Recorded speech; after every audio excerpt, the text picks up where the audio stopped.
thinking about marketing this week. My name is Roger Gallegos. I'm the founder and CEO of Beacon Marketing. This week we're going to be talking about personalizing your marketing efforts. This is a very important topic to delve into as we start 2021, because part of marketing your business is standing out from your competition. And as we head out of this pandemic, competition is going to be so fierce, so you're going to have to find any little edge that you can create to stand out from your competitors, because competition is going to be really stiff here. So imagine for a second waiting in a crowded cafe and someone just says coffee for somebody, or coffee for person A. No one's really going to look, because that could be anybody. So everybody's just busy in their own little world. But if you personalize it and you say coffee for Roger, or coffee for Steve, or Amanda, or Stephanie, anybody with that name is going to look up and say, is that for me? And that's what you're looking at when you personalize your efforts. You're putting your material out there, and it's like you're addressing a specific audience personally, so you're more likely to perk up their ears and get them to stop scrolling or stop what they're doing, so they pay attention to your content. That's why it is so important to try to personalize your marketing efforts and your outreach when you're trying to speak to your target audience. So that's what we're going to look at today. We're going to look at how you can personalize your marketing efforts. The first thing you want to do is ask questions, do surveys, do questionnaires, all these things, because you want to actually get the information directly from your audience. And you can even talk to your staff, your salespeople, whoever interacts with them, so you can get more information and try to understand how they think, how they feel, so you just get a better idea, get a better picture in your mind of who you're dealing with and who you're trying to engage with. So that's step one, is ask questions so you get a better picture. Step two is actually do some research on your audience. So let's say you are targeting 18 to 35 year olds. Do some research to see what is the median income for that group. What are they really concerned about? How many kids do they have? How much student debt do they have? Does the average person have?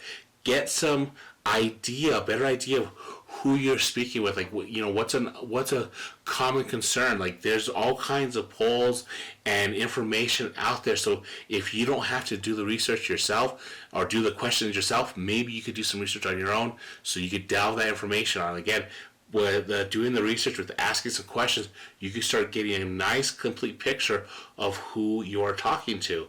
And so that when it comes to personalizing your message, you're better able, it becomes more effective because you have a great picture in your mind. So the first thing is ask questions. Second thing is do a little bit of research. Helps you get a complete picture. And that leads into our third thing, which is create some customer personas. So what you do is you have this picture of your clients, of your potential clients or customers. So you have their age range, you have gender, you have jobs, you have all this stuff. Create a persona. So you sit there and you say something along the lines of, my ideal client is 18 to 35 year olds, male, female. So we're just going to say, my ideal client is 30 years old. Her name is Stephanie.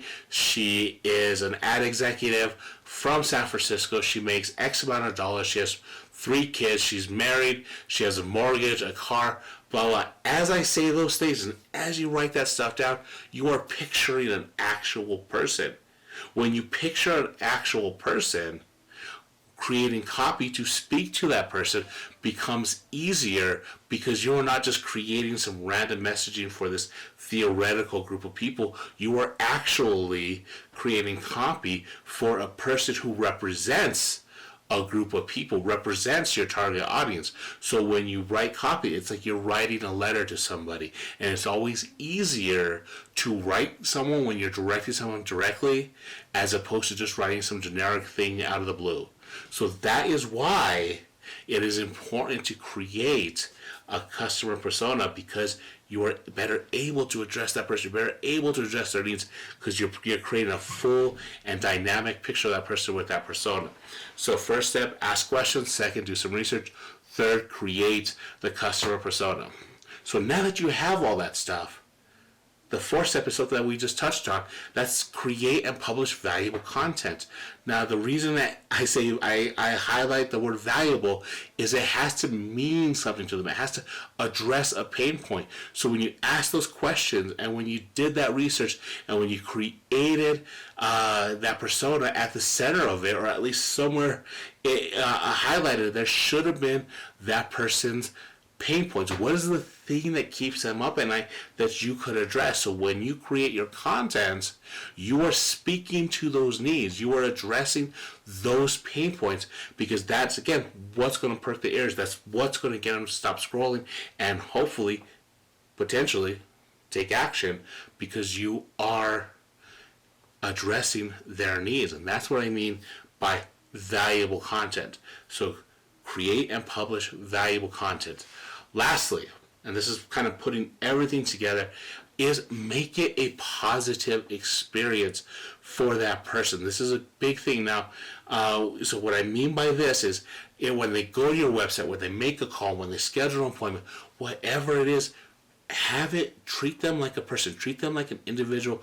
Don't treat them like a piece of cattle that you're moving through. Make sure that the process is smooth. It fits them.